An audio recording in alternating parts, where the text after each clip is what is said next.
मित्रों, जरा गौर से देखना, सजग होके देखना। जब आप अपनी समग्रता में प्रवेश करते हैं, जब आप अखंड हो जाते हैं, जब कोई गैर भाव का कोई विचार आपके मन में नहीं होता, आप पूर्ण होते हैं, समग्र होते हैं, उस समग्रता में एक संगीत अपने से ही बजने लग जाता है। भीतर की वीणा के तार झंकृत हो उठते हैं।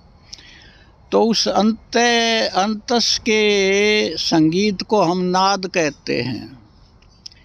तो ये सब मित्रों का अनुभव है, जिनको भी नाद की प्रतीति होने लगे कि कहीं से कोई किसी कोने कातर में कोई झिंगुर जैसी आवाज़ आ रही है या किसी पाजेब के बजने सी आवाज़ आ रही है, तो समझना कि आप अखंड हो गए हैं। बिना अखंडता के नाद खुलता ही नहीं है।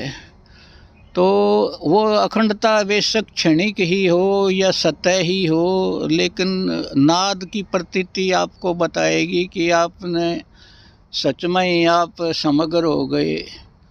तो मित्रों, वो समग्रता में आपके भीतर की जो जीवन ऊर्जा थी, जो कुंडलनी थी, वो जागती है और आपकी सुषुम्ना के मार्ग से वो अपर चक्रा में शिवा से मिलने के लिए व्याकुल हो उठती है।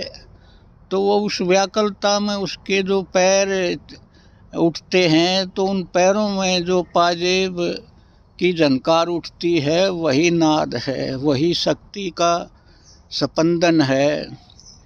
तो धन्य है वे जिसको नाद का एहसास हो गया, जिसने अपने अंतर संगीत को जान लिया। और जब आपका अंतर संगीत नहीं सुनाई देता तो समझ लेना आप खंडित हो गए, आप नानात्व की दुनिया में आ गए। आप सब में अलग अलग भेद दृष्टि से देखने लगे, आप मन के माध्यम से चीज़ों को देखने लगे, आप विचारणा के जाल में फंस गए। तो मित्रों, हर बात को सजगता से देखो, जाग कर देखो, तो आप आगे की तरफ गतिमान होंगे, इसमें कोई संदेह नहीं। जय हो, जय हो।